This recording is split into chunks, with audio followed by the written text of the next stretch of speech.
GMC, it's the best. Somebody asked me about that. Why do you say it? I just made it up.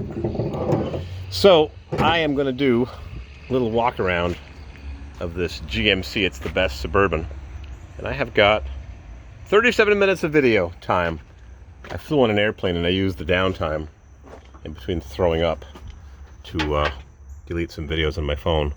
So what I bought in Vero Beach, Florida, because that crew cab just wouldn't make it. A buddy of mine borrowed it today. It died. Just stalls randomly. I don't know. Air in the fuel.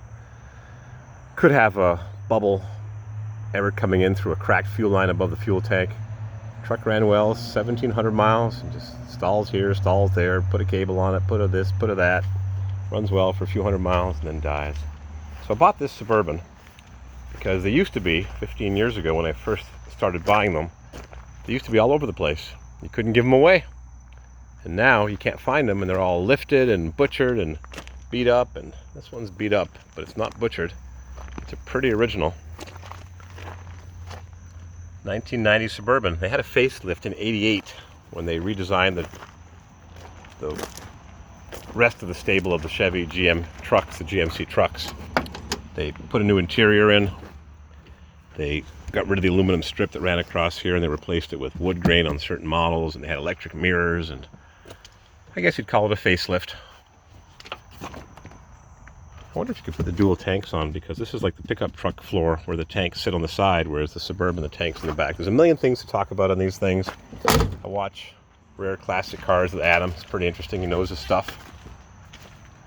But he mentioned he doesn't change heavy-duty mechanical parts. I change everything, and I've even rebuilt a few transmissions with my buddy, Spike Punk. So what can I tell you about this truck? I was going to tow back a parts truck that I need for a yard truck that I bought. The guy claims somebody stole the bed. I don't think anybody stole it, but whatever. It's a 93, same as this, 93, 94. And it's a diesel, 6.2. He says it wouldn't run, or a 6.5 turbo, 6.5 turbo. He says it wouldn't run. Well, it was a leaky fuel line. I fixed it in 3 seconds. And I got it running. Didn't drive it around the yard because the leaf springs broke. And it was not yard drivable. It's only got 122,000 miles. Not too much rust. And the leaf springs exploded right there. Rust got inside there and blew the eyes off the springs completely. So the springs detached from the shackle in front and the axle rotated. So I was going to fix it, but long story short, it's sitting inside a building now. And it's a 3/4 ton. Now the diesels did come in half tons. They came in half ton 6-bolt wheels. And they also came in half tons with 3/4 ton suspension. Don't ask what GM was doing, I can't figure it out. So I bought this truck in the Tampa, Florida area, Brooksville, Florida. It was on, where was it? It was on Facebook. It was on Facebook, and the guy wouldn't take my messages after a couple of messages. He thought I was some scammer. So I had this scammer take over, and That's me. yeah, in 3 seconds he was answering him, and we bought the truck. I paid him, didn't tell him that I was the other scammer. Paid him cash for it. Not very much, a few $100, but it's trashed. Tires lose air, motor's locked up. It's got 357,000 miles. The interior stinks, man. It's bad. Parts are missing left and right. No key, no title, no jack. No but metal. Yeah, surprisingly, it's rusted only on one side. But I needed the bed for that diesel truck that I bought, and the left front fender on my diesel truck is rusted over here from mud sitting in it. But the truck's not that rusty. And you got a hood. And I got a hood for the Z71. Mine's folded over. So I got the fender for the diesel. I got the hood for the Z71.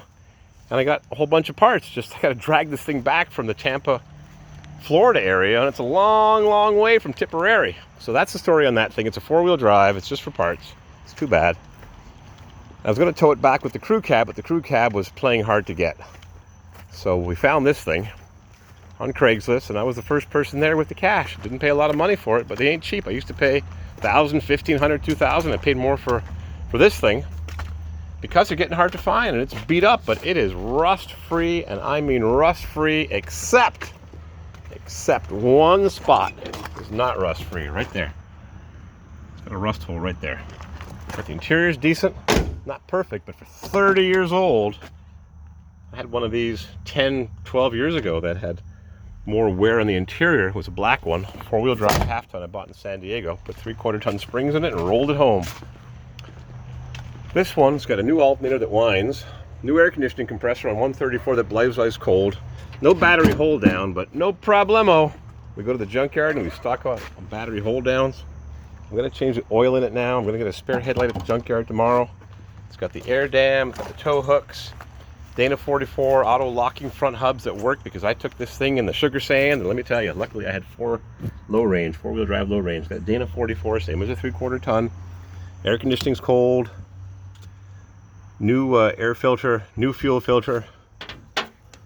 This rinky-dink light that GM put on, shades of the metal one they had in the 60s. And it goes down the road. The engine is full of water and rust, not necessarily in that order. Crunchy, crunchy. Listen to that rust. It's bad. I'm going to take the drain plugs out of the block like I did on that K5 Blazer I drove back from San Francisco with the crate motor. This thing runs like a top. I'm going to change the oil right now, put a $10 oil filter on it, a Wix filter. Got to use a good quality filter. You use a cheap filter, you're a cheapskate, because there's nothing to be gained by using a cheap filter. Filters cost 10 bucks. A $2 filter is a piece of junk, and people use them. And you take a chance, why risk it for $5? Spend your money on a good filter. It's got brand new 31 1050 tires, which is hard to believe. But these are 31 1050s, but it says right there, 31 1050 15s, but they're tiny, they look ridiculous. If this was my truck, and I'll tell you why it's not my truck in a minute. And that minute is up, I'm going to sell this truck, I'm going to flip it. I might have the body work done, but we need a big hammer, BFH, to get that banged out. And paint it, I don't know, let the next person do it, but I'm going to bring this thing back to the rust country, snow country, north country, and I'm going to fix all the mechanical things like the door handles. Listen to this. Stop chirping, birds, for a second. I'm making a video. It just needs lots of wool wax or fluid film, and this thing will work like butter. I'm going to put door hinge pins and or bushings. Going to remove the seats, take up the carpets, and power wash them. Trim the threads off the seat belts, maybe lubricate these things because they lock up when they feel like it. What's it got for options? Leaky glove box. Leak in the windshield or something. And amazingly, the dash is not cracked. I'm going to get a dash mat for it. It has got lots of options. Not loaded, no power mirrors, thank goodness. But it has G80. It's got posi. I'm going to put some lubricant in the differential because it's chattering a bit. I'm going to lube it up, clean it up, maybe do some body work if I find the right guy. And the only rust on it, aside from that rocker, is here. Inner fender is rotted, probably from the battery. Usually they used to rust over here on the reinforcement for the fender. It needs a heater core. I've already got a new, made in Vietnam, China, Taiwan heater core for it, aluminum one. I put that in. You're supposed to remove the front fender to take the heater core off from the inside, but the bolts are on the outside. I ain't doing that. No way, Jose. I'm gonna cut off those bolts right there with the grinder. Zing! That heater core was leaking real bad. It's all full of rust on the interior. The floor is probably all rusted when I take the carpets out. But I'm gonna grind those bolts right off. I'm gonna put it back together with sheetrock screws. Why GM couldn't put a cover right there, like on that 99 that I'm gonna have to replace the heater core on. So that's the story on this thing.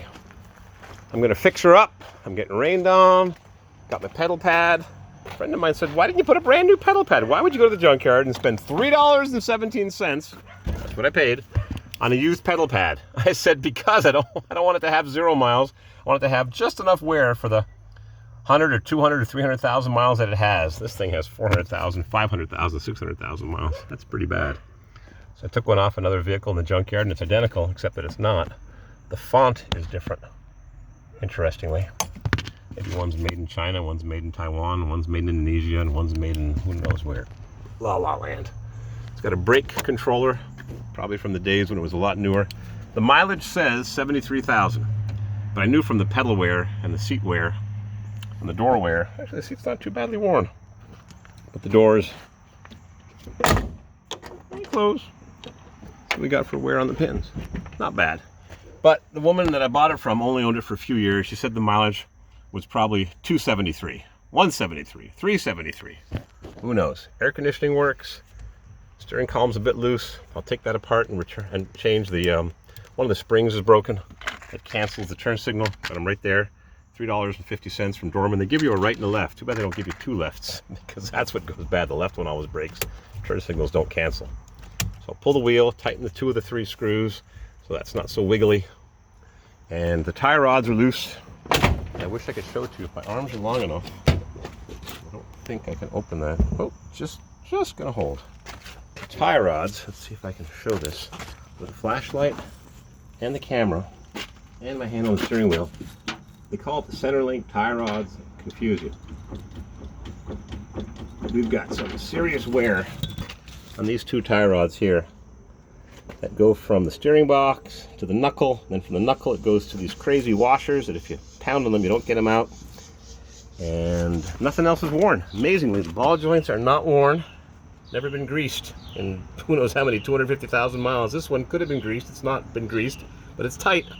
It's a weird steering setup, but it works. I'm going to check the oil levels, put some posi fluid in the differential. I'm going to change the oil right now. I'll show you how it runs.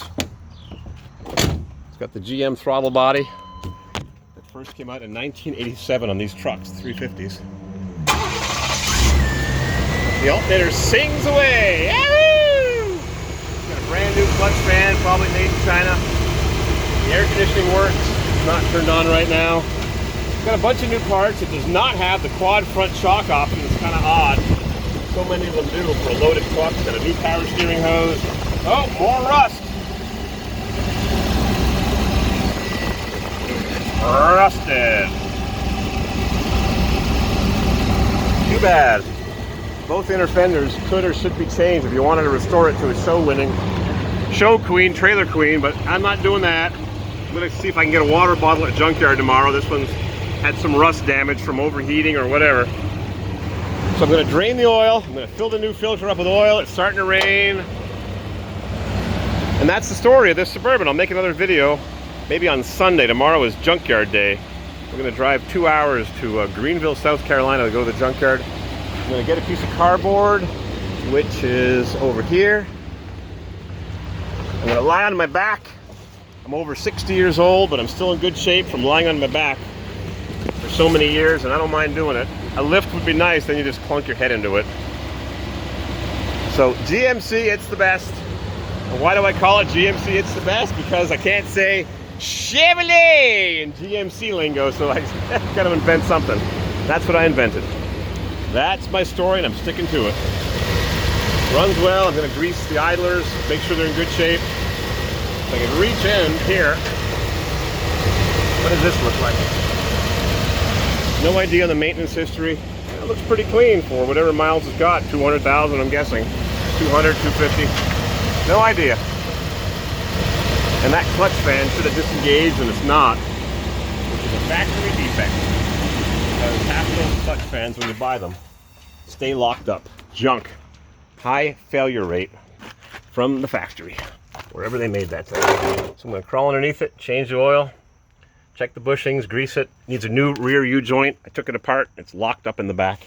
So I got a brand new U-joint. Just came in by Mr. Amazon. Got my battery hold down. It's got my 99-cent funnel. I'm going to change the oil and hook that thing back up next week and head north and have more projects for the cold weather that is just around the corner. And so is the rain. Held off most of the day, but now it's starting to rain again. And out comes the oil. I hate getting a nice clean drain pan all dirty, full of used oil, but what are you gonna do? That's the way of the world. It does have an AC Delco filter, but I suspect that what looks like a genuine AC Delco filter is really a second-rate label filter. I don't believe it's an AC Delco. An AC Delco is all made in China, thanks to Mr. Mitt Romney. Google it. You'll see what Mr. Mitt Romney did to AC Delco. His father was Mr. American Motors, but he is Mr. Trader, because he moved everything to China. China, China, China. So if you think Mexico is bad enough, our neighbors to the south, their quality is better than made in China, because Mr. China couldn't care less. They're too far away. So that's it. I'm going to drain the oil. I'm going to get rained on. I'm going to put a new Wix oil filter on. And, oh, what's that? Power steering line coolers. And I'm getting rained on. Very nice. So remember, GMC, it's the best. Rain, rain, go away. Please don't rain tomorrow on my junkyard day.